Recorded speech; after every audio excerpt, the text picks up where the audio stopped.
નમસ્કાર. દિવસભરના તાજા સમાચારોમાં તમારું સ્વાગત છે. તમારી સાથે હું છું પિનલગીરી ગોસ્વામી. સમાચારો વિસ્તારથી જાણીએ એ પહેલા મહત્વના સમાચારો ઉપર એક નજર.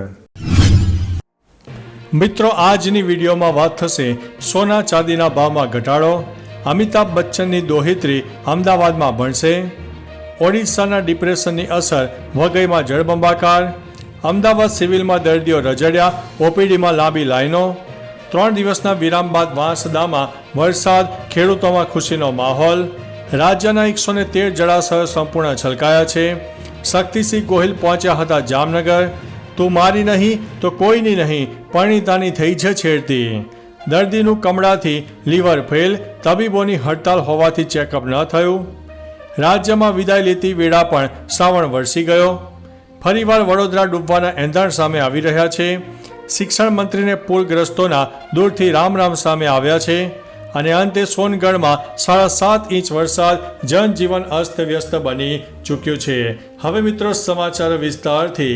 રાજ્યમાં હવામાન વિભાગે 9 જિલ્લામાં ઓરેન્જ એલર્ટ અને 7 જિલ્લામાં યલો એલર્ટ આપ્યું છે. ત્યારે તાપીના સોનગઢમાં 7.5 ઇંચ વરસાદ ખાબકતા પાણી જ પાણી જોવા મળી રહ્યું છે, જેથી ઝાંખરી નદી ગાંડી તૂર બની હતી. તો ડાંગના વઘઈમાં 7.5 ઇંચ વરસાદ વરસ્યો છે. ડાંગની ખાપરી નદીએ રૌદ્ર સ્વરૂપ ધારણ કર્યું છે, જ્યારે લુણાવાડાની બજારોમાં નદીઓની માફક પાણી પણ વહેતું જોવા મળી રહ્યું છે. મિત્રો, અન્ય મહત્વના સમાચારની વાત કરીએ તો શિક્ષણ મંત્રીને પૂરગ્રસ્તોના દૂરથી રામ. વડોદરામાં પૂરની સ્થિતિ બાદ તમામ પાર્ટીના નેતાઓ વિવિધ વિસ્તારોમાં મુલાકાત લઈ રહ્યા છે, જેથી સ્થાનિકોમાં હાલ ભારે રોષ પણ જોવા મળી રહ્યો છે. ત્યારે વાઘોડિયા રોડ પર આવેલી સોમનાથ સોસાયટીમાં શિક્ષણ મંત્રી કુબેર ડિંડોર અનાજ કીટ વિતરણ માટે આવ્યા હતા. સોમનાથ સોસાયટીમાં તેઓ અનાજ કીટ વિતરણ કરવા ગયા ત્યારે એક રહીશે આગળ વધવાનો ઇશારો કરી દીધો. તે જોઈને મંત્રીએ ચાલતી પકડવી પડી હતી. મિત્રો, અન્ય મહત્વના સમાચારની વાત કરીએ તો ફરી વડોદરાના ડૂબવાના એંધાણ. ઓડિશાના દરિયાકાંઠાના વિસ્તારો ઉપર એક ડિપ્રેશન સર્જાયું છે, જે હવે ગુજરાત તરફ આગળ વધી રહ્યું છે.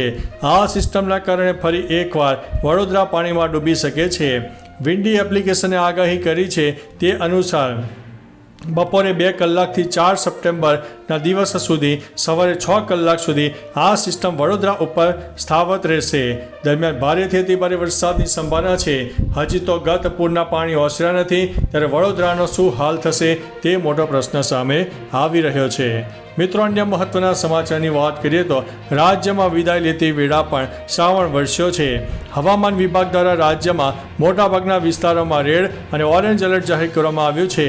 શ્રાવણ મહિનાના છેલ્લા દિવસે વહેલી સવારે ગોધરા, લુણાવાડા, ડાંગ અને છોટા ઉદેપુરમાં ધોધમાર વરસાદ વરસ્યો હતો. ડાંગની ખાપરી નદીએ રૌદ્ર સ્વરૂપ ધારણ કર્યું હતું, જ્યારે લુણાવાડાના બજારોમાં નદીઓની માફક પાણી વહેતું થયું હતું. બીજી તરફ પૂરની સ્થિતિમાંથી બહાર આવેલા વડોદરામાં ફરીથી વરસાદ શરૂ થયો છે.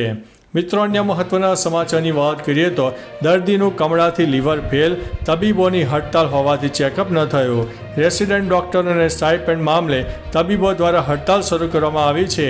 હડતાલને લઈને દર્દીઓ હાલાકી ભોગવી રહ્યા છે. તો બીજી બાજુ ઓપીડીમાં ગુજરાત સહિત બહારથી પણ દર્દીઓ આવી રહ્યા છે.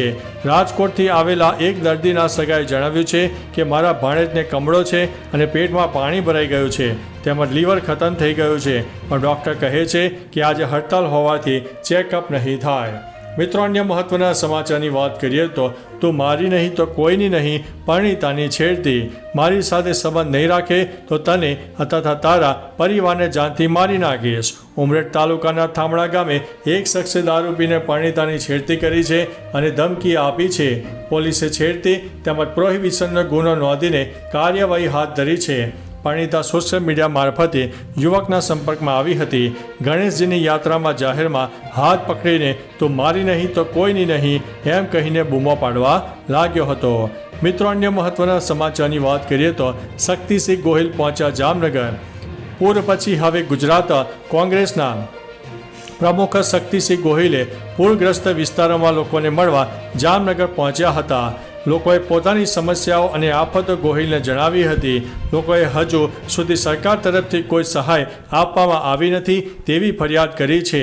લોકોએ જણાવ્યું છે કે કોંગ્રેસ પરિવારના મિત્રો સતત શક્ય તેટલી મદદ કરી રહ્યા છે. અહીં દર્શાવેલ ફોટામાં શક્તિસિંહ ગોહિલે પોતાની આ મુલાકાત અંગે જણાવ્યું હતું. મિત્રો, અન્ય મહત્વના સમાચારની વાત કરીએ તો રાજ્યના 113 જળાશયો સંપૂર્ણ છલકાયા છે. ગુજરાતમાં ચોમાસા દરમિયાન પડેલા સાર્વત્રિક વરસાદના પરિણામે રાજ્યના 113 જળાશયો સંપૂર્ણ છલકાયા છે. સરદાર સરોવર સહિત રાજ્યના કુલ 207 જળાશયોમાં કુલ સંગ્રહ શક્તિના 81% વધુ જળ સંગ્રહ છે. ગુજરાતની જીવાદોરી સમાન સરદાર સરોવર ડેમમાં 86% વધુ જળ સંગ્રહ થયો છે. ગઈકાલે વહેલી સવારથી જ રાજ્યમાં સાર્વત્રિક વરસાદ પડ્યો હતો. મિત્રો, અન્ય મહત્વના સમાચારની વાત કરીએ તો 3 દિવસના વિરામ બાદ વાંસદામાં વરસાદ જોવા મળ્યો છે. ખેડૂતોમાં ખુશીનો માહોલ સર્જાઈ ગયો છે. 3 દિવસના વિરામ બાદ વાંસદા તાલુકામાં 1 કલાકમાં 1 ઇંચ વરસાદ નોંધાયો હતો. હાલ ખેતરોમાં ડાંગરનો પાક ઊભો છે, ત્યારે ધીમી ધારે વરસાદ વરસ્યો હતો અને તે ફાયદાકારક સાબિત થશે. ધીમી ધારે વરસાદ વરસતા ડાંગરના પાક માટે સારો માનવામાં આવે છે, જેના પગલે ખેડૂતોમાં પણ ખુશીનો માહોલ જોવા મળ્યો છે. મિત્રો, અન્ય મહત્વના સમાચારની વાત કરીએ તો અમદાવાદ સિવિલમાં દર્દીઓ રજડ્યા. ઓપીડીમાં લાંબી લાઈનો લાગી છે. સ્ટાઇપન્ડમાં મુદ્દે રેસિડેન્ટ ડોક્ટરોની હડતાલથી દર્દીઓને ભારે હાલાકીનો સામનો કરવો પડી રહ્યો છે. અમદાવાદ સિવિલમાં દર્દીઓને રજડવાનો વારો આવ્યો છે. ઓપીડીમાં દર્દીઓની લાંબી લાઈન લાગી છે. ડોક્ટરોએ ગઈકાલે ઇમરજન્સી સિવાયની તમામ સેવાઓથી અળગા રહ્યા હતા. બીજે મેડિકલ કોલેજ ખાતે પણ તબીબોએ ધરણા યોજ્યા હતા. મિત્રો, અન્ય મહત્વના સમાચારની વાત કરીએ તો ઓડિશાના ડિપ્રેશનની અસર વઘઈમાં જળબંબાકાર. હવામાન વિભાગની આગાહી અનુસાર ગઈકાલે સવારે 6 વાગ્યાથી બપોરે 12 વાગ્યા સુધીમાં રાજ્યના 91 તાલુકામાં વરસાદ નોંધાયો છે. ડાંગના વઘઈમાં સૌથી વધુ 6.5 ઇંચ વરસાદ ખાબકી ગયો છે. તાપીના સોનગઢમાં 6 ઇંચ, નવસારીના વાંસદામાં 5.5 ઇંચ અને તાપીના ડોલવણ અને ઉચ્છલમાં 4.5 ઇંચ વરસાદ નોંધાઈ ગયો છે. રાજ્યમાં સાર્વત્રિક વરસાદ વરસી રહ્યો છે, ત્યારે ડાંગ જિલ્લામાં લોકોને કાર્ય મથક નહીં છોડવાની તાકીદ પણ કરવામાં આવી છે. મિત્રો, અન્ય મહત્વના સમાચારની વાત કરીએ તો અમિતાભ બચ્ચનની દોહિત્રી અમદાવાદમાં ભણશે. અમિતાભ બચ્ચનની પુત્રીની દીકરી નવ્યા નવેલી નંદાએ અમદાવાદની ઇન્ડિયન ઇન્સ્ટિટ્યૂટ ઓફ મેનેજમેન્ટમાં એડમિશન મેળવ્યું છે. હવે તે 2 વર્ષ અમદાવાદમાં ભણશે. નવ્યાએ કેમ્પસની મિત્રો સાથે તસવીર ઇન્સ્ટાગ્રામ ઉપર શેર કરી છે. નવ્યાએ blended post graduation programme class 2026માં એડમિશન લીધું છે. બોલિવૂડના સ્ટાર્સ અને ફેન્સ નવ્યાના વખાણ કરી રહ્યા છે.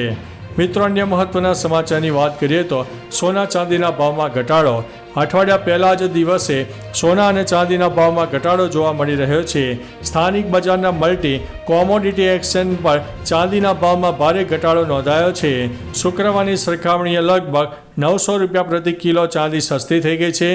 India Boolean and jeweller association અધિકૃત વેબસાઇટના રેટ મુજબ 999 પ્યોરિટીવાળું 10 ગ્રામ સોનું ગઈકાલે 521 રૂપિયા તૂટીને 71,437 રૂપિયાએ પહોંચી ગયું છે. તો ચાલો મિત્રો, ફરીથી દેશ અને દુનિયાના સુપરફાસ્ટ સમાચાર લઈને મળતા રહીશો. ત્યાં સુધી અમને રજા આપશો. નમસ્તે.